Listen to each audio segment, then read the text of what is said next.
Kuki mu buzima ari ngombwa gukubura ukanasukura inzu? Hirya no hino mu Rwanda ku muhanda, amaresitora, amahoteli yewe n'utubari, isuku ni ngombwa. Ibyo byose bikorwa ngo twite ku isuku y'umubiri n'ahantu. Ibyo byose tubikora bitewe n'imyanda iba yahagiye. Mu buzima bwacu turarya tukanywa, ibyo ni ngombwa. Gusa uko turya inshuro nyinshi ni nako twinjiza imyanda myinshi mu mubiri. Ngaya amasukari, imyunyu n'amavuta byose biva mu nganda. Byamara kuba byinshi bikangiza umubiri, ubuzima bukazaharira. Ngo umubyibuho ukabije, umuvuduko w'amaraso, diyabete n'ibindi. Nuko tukarwara umutima n'izindi nyama zo mu nda nk'impyiko, ibihaha ndetse n'igifu. Mu kiganiro Rengera Ubuzima kuri Salva TV turaganira ku buryo wakorera isuku umubiri. Nibyo tugarukaho.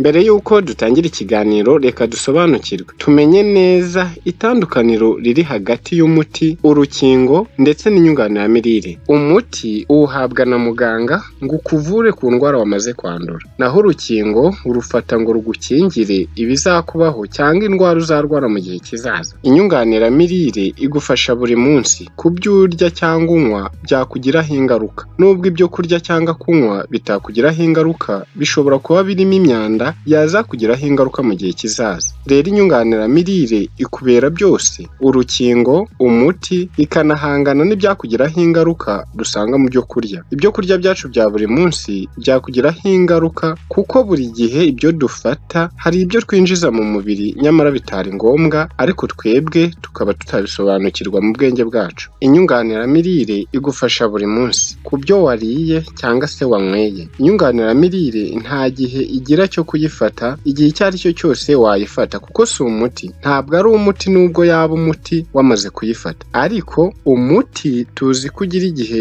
cyo kuwufata kuko urwaye. Inyunganiramirire rero iyo uyifata buri gihe, igihe cyose wumva uyikeneye, uretse ko nubwo waba utayikeneye ari ngombwa cyane, ni ngombwa ngo uyigire mu mubiri. Uyu munsi rero turaganira ku nyunganiramirire yitwa Liquid Chlorophyll Plus Guarana. Ni inyunganiramirire kuva mu gihugu cya Malaysia. Iyi nyunganiramirire nta ngaruka na ntoya igira ku buzima bw'umuntu, ku muntu wese wayifashe, kuko ikozwe mu bimera gakondo byera mu gihugu cya Malaysia. Mu rwego rwo gusukura umubiri no kuvanamo ubumara duterwa cyane n'ibyo turya ndetse n'ibyo tunywa umunsi ku munsi, turaganira ku nyunganiramirire yitwa Liquid Chlorophyll Plus Guarana kuva mu gihugu cya Malaysia. Turayiganiraho dusobanukirwe n'icyo yamarira umubiri. Muri iki kiganiro mukurikira kuri Salva TV muri kumwe nanjye Safari Salva Valens, ntimucikwe.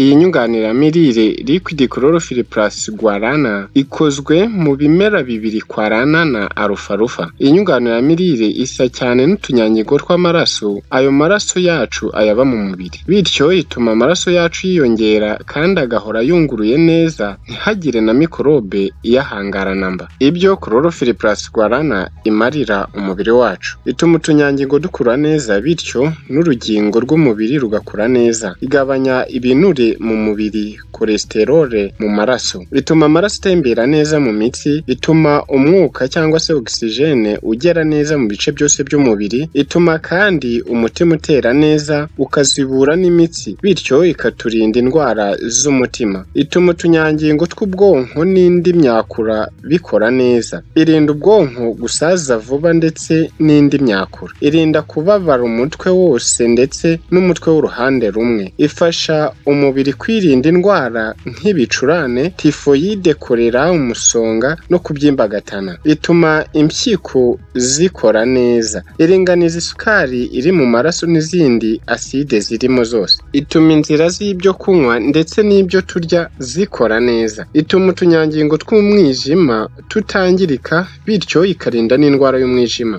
Chlorophyll Plus Guarana uyifata ugendeye ku bipimo bimeze gute? Ni ugufata gusa hagati ya mililitiro 15 na 30 mu kirahure cy'amazi ahoze neza. Ikindi kandi uyifata inshuro 3 zonyine ku munsi, ni ukuvuga mu gitondo, saa sita ndetse na nimugoroba. Ikindi kandi Chlorophyll plus guarana ibikwa ahantu hakonje iyo ukimara kuyifungura utangiye kuyikoresha. Inshuti bakunze ba Saliva TV, ikiganiro nirengera ubuzima. Kora subscribe hasigaye iki kiganiro gisangize bagenzi bawe bungukirwe n'ibijyanye n'ubuzima. Ikiganiro cyo nirengera ubuzima, nge ndi Safari Saliva Valence kuri Saliva TV. Kora subscribe gusa ubone message y'ikiganiro rushyizeho ku bijyanye no kwita ku buzima. Rengera ubuzima hamwe na Saliva TV. Byumvikane ko nyuma yo kumva neza iyi Chlorophyll plus guarana umumaro ifitiye umubiri buri wese arayikeneye. Aka kanya rero hamagara nimero ya telefone ni 0788608214, utwandikire no kuri WhatsApp tugufashe maze iyi Chlorophyll plus guarana inyunganiramirire nyayo kuva mu gihugu cya Malaysia ikugereho.